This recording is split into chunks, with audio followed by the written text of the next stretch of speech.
ผลิตสินค้าเองเพิ่มยอดการผลิตเพื่ออาหารเพื่อต้องไปบอกนักแก่ตลอดเดินทางเศรษฐกิจ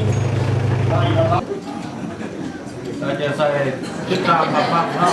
ไทยในมือนี้บ่อยากสะดวกบันไดผู้ตักแดดผู้อยู่อมอันนี้ครับบ่เสมอภาคก็ไปนำพี่นำน้องได้สถานที่เขาเป็นที่นอกข้าพเจ้าตามหน้าอำนาจการปกครองบ้านข้ออนุญาตอ่านบทรายงานสภาพย่อของบ้านเชียงล้อมได้สร้างตั้งขึ้นปี1852บ้านเชียงล้อมเป็นบ้านหนึ่งในจำนวน7บ้านที่ขึ้นกับกลุ่มพัฒนาผู้สวกเมืองหลวงพระบาทซึ่งเป็นบ้านชนเผ่าเหล่าลุ่มตั้งอยู่เรียบแคมน้ำขาดห่างไกลตัวเมืองประมาณ13 ลักกิโลเมตรประกอบมี165ครอบครัวมีพลเมือง814คนหญิง420คนมีผู้มีสิทธิ์เลือกตั้งปอนบัตรมีจำนวน511คนหญิง276คนในนี้ได้แบ่งออกเป็น10หน่วยคุ้มครองเพื่อบรรลุตามคาดหมายซึ่งว่ามติของประชุมใหญ่ครั้งที่9ของพรรคแม่น1,700เนาะพวกเขาได้1,300อันนี้ก็เป็นความผู้ปืนบืนนะแท้ๆอันนี้ดังนั้นในโอกาสนี้ต่างหน้าให้สภาแห่งชาติต่างหน้าให้ผู้มีสิทธิ์ผู้สมัครรับเลือกตั้งและในนามส่วนตัวข้าพเจ้าขอแสดงความย่อมย่อสมเสยต่อกับบรรดาผลงานซึ่งว่าภายในบ้านพวกเราญาติมาได้ในสุขีผ่านมาขอแสดงความสุขเสยเนาะความขอบใจนำทางคณะนำของเมือง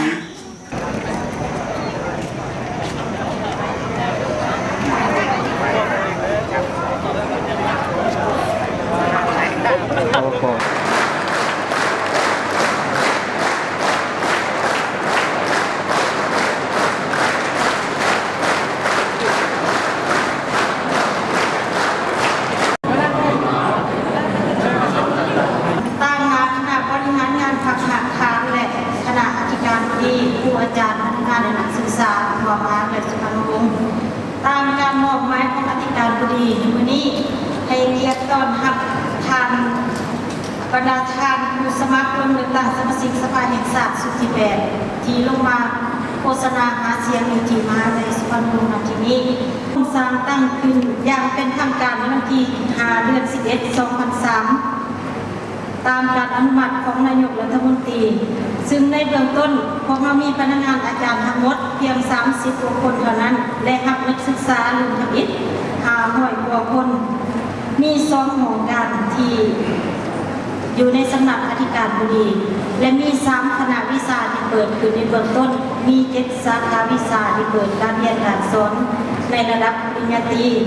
ซึ่งมาถึงปัจจุบันนี้พวกเขาก็ได้เพิ่มขึ้นเราได้มีการขยายตัวซึ่งว่าอยู่ในคณะอยู่มหาวิทยาลัยสุพรรณวงศ์เราปัจจุบันมีอยู่6คณะวิชาและก็มีอยู่27สาขาวิชาการเรียนการสอนอยู่ในระดับปริญญาตรีปฏิบัติของปฏิบัติของเราดังนั้นข้าพเจ้าเชื่อมั่นว่า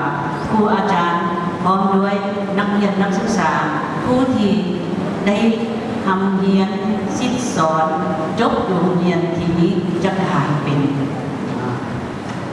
อย่างเป็นพนักงานผู้นำที่ประเสริฐของประเทศชาติของประชาชนลาวของเรา